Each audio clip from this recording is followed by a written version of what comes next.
Assalamualaikum warahmatullahi wabarakatuh. Sahabat pembelajar, sahabat kanal Otomotif Adi.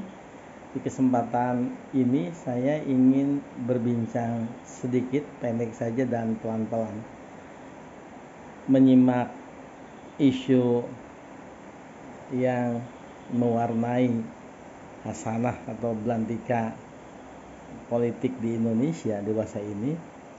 Tentu bagi kita yang mengedepankan rasionalitas, kemudian sedikit tentu saja kita berdasar pada perspektif teori begitu. Jadi tidak melulu juga sebetulnya akademisi itu bersifat normatif dogmatik begitu, tetapi naik begitu peringkatnya, normatif, dogmatik, teoritis juga tentu saja kadang-kadang mesti filosofikal, lebih mendalam lagi.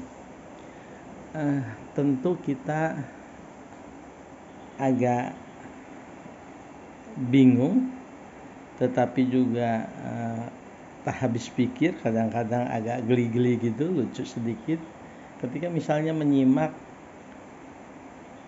cara pandang statement dari politisi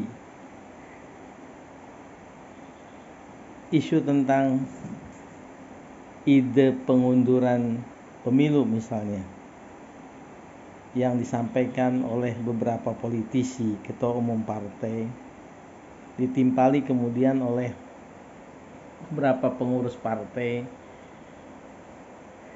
yang mengusulkan atau yang mempunyai ide, gagasan, pemikiran untuk pengunduran pemilu. Ya tadi kita kadang-kadang menjadi geli begitu, lalu bertanya-tanya mengapa kok berubah-ubah. Misalnya ada kesepakatan di rapat kerja gabungan, di rapat kerja antara pemerintah,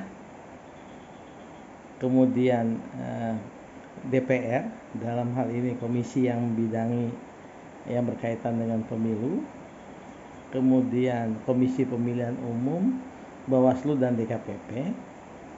Kemudian dari hasil kesepakatan itu, KPU mengeluarkan keputusan KPU yang sudah menetapkan hari pemungutan suara. Hari pemungutan suara untuk pemilihan presiden dan wakil presiden, pemilihan anggota DPR RI, anggota DPD RI, dan pemilihan anggota DPRD provinsi dan kabupaten kota itu sudah ditetapkan tanggal 14 Februari 2024. Sementara DPR juga sudah memilih anggota KPU RI dan anggota Bawaslu RI yang sudah melewati proses oleh panitia seleksi, lalu hasilnya disampaikan kepada presiden yang bentuk Mendagrinya, lalu kemudian disetorkan dan diserahkan kepada DPR, dan DPR sudah menentukan pilihannya. Tentu saja kita sedang menunggu pelantikan dua lembaga penyelenggara pemilu itu. Di daerah, partai-partai politik sudah mulai bergerak, sudah mulai menggeliat begitu.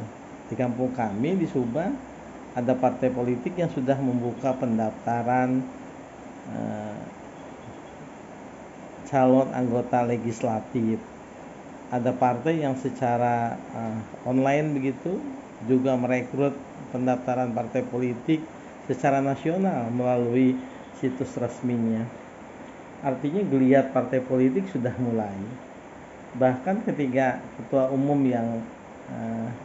partai yang menyampaikan gagasan untuk pengunduran, itu pengurus-pengurus di daerah sudah mulai juga bergeliat, beraktivitas untuk itu. Maka timbullah pertanyaan, mengapa kok seperti ada ada paduan suara yang sama antar tiga ketua umum partai yang saling timpal menimpali begitu, ide, usulan, bahkan ada yang menyebut juga aspirasi dari konstituen yang ditemuinya harus pengunduran, usul untuk melakukan pengunduran pemilu, padahal tahap-tahap menuju ke proses pemilu itu sedang dilakukan tidak hanya oleh pemerintah dan DPR sendiri dan penyelenggara pemilu, tetapi juga oleh pengurus-pengurus partai di daerah.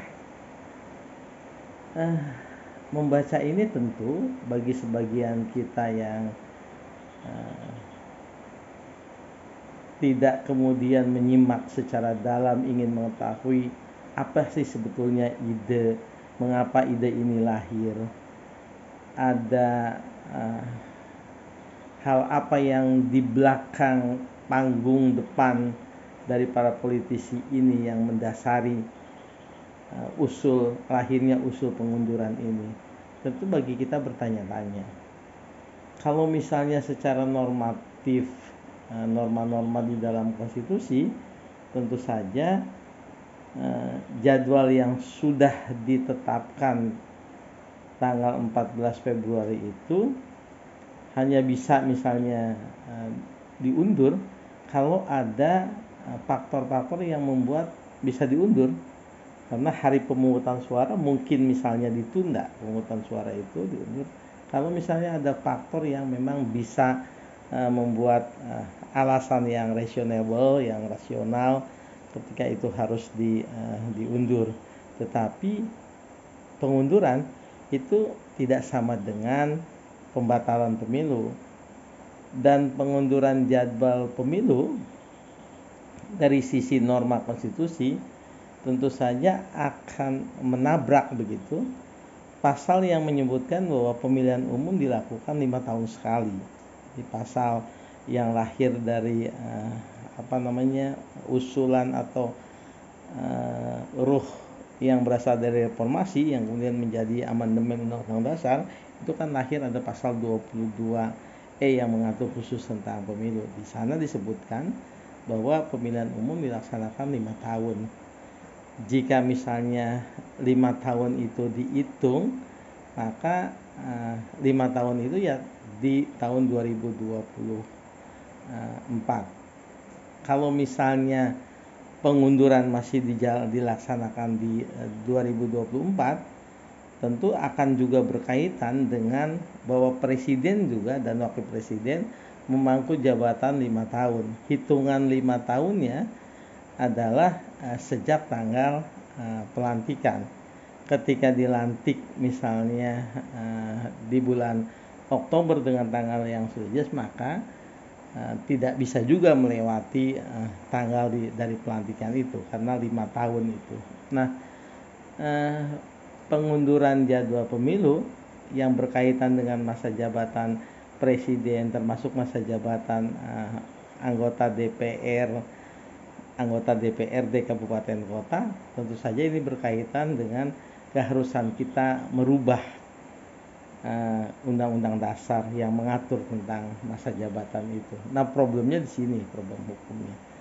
Karenanya kemudian pengunduran jadwal pemilu, penundaan jadwal pemilu itu harus menghitung tahap-tahap pemilu sampai kemudian pelantikan jabatan-jabatan lembaga negara itu.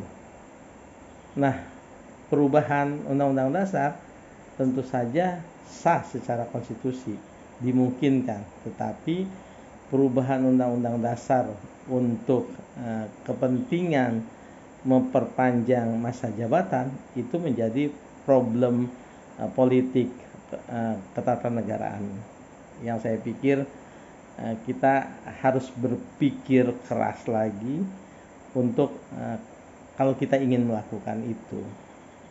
Sahabat pembelajar, di kesempatan ini tentu saya ingin menyampaikan gagasan bahwa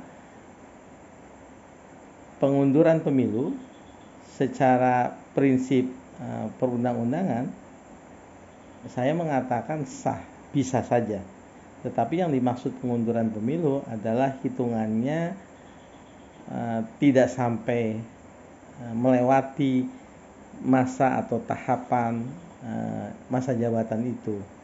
Kalau diundur misalnya dari tanggal 14 Februari kemudian diundur 1 bulan karena ada alasan yang masuk akal, maka itu menjadi boleh-boleh saja pengunduran itu.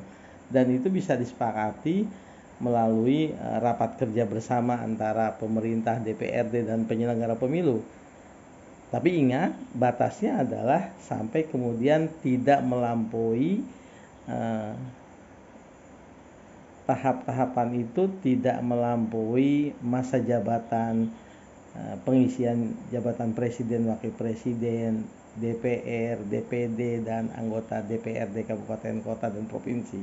Jadi itu yang harus kemudian dipahami.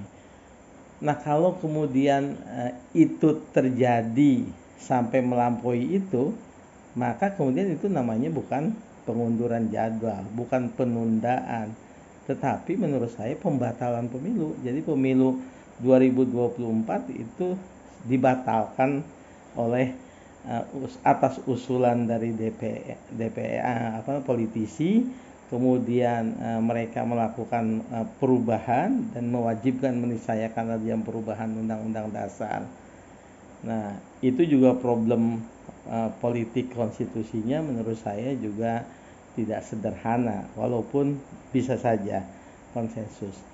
Ada beberapa pandangan yang merujuk bahwa sebetulnya konstitusi Indonesia, undang-undang dasar, itu pernah dirubah tanpa amandemen menurut ketentuan pasal 37, yaitu ketika B.J. Habibie, Burhanuddin Yusuf Habibie sebagai presiden yang melanjutkan masa jabatan sampai habis masa jabatan yang ditinggalkan karena pengunduran diri Presiden Soeharto, itu kan mestinya setelah pemilu 1997 lalu reformasi 98 mengundurkan diri, kemudian Pak Soeharto, kemudian Pak Habibie melanjutkan masa jabatan, mestinya setelah 97 kan ditambah 5 itu yang pemilu yang harusnya dilaksanakan itu tidak pada tahun 99 pemilu dipercepat. Nah, harusnya ketentuan undang-undang dasar itu dirubah, tetapi karena konsensus nasional maka pemilu itu bisa. Nah, bagaimana dengan alasan itu? Alasan itu seolah-olah sepertinya itu masuk akal dari sisi hukum konstitusi. Jadi boleh perubahan konstitusi itu dilakukan melalui kesepakatan bersama, konvensi, kemudian ini. Tetapi cara itu menurut pandangan saya itu cara yang non konstitusional, di luar konstitusi. Nah, karena kita sudah berkonstitusi setelah amandemen ini mau taat kepada konstitusi dengan setaat-taatnya, tentu saja mekanisme yang dipilih itu bukan merefer atau bukan merujuk bahwa kita pernah melakukan perubahan undang-undang dasar tanpa melalui mekanisme pasal 37 dengan menunjuk contoh pemilu yang dipercepat pada tahun 1999 yang seharusnya tentu saja 97 tambah 5 itu 2002 ya. Jadi 2002 mestinya pemilu, tetapi kan dipercepat oleh konsensus Pak Burhanuddin Yusuf Habibie, Pak Presiden pada saat itu, dengan tokoh-tokoh politik nasional. Sahabat,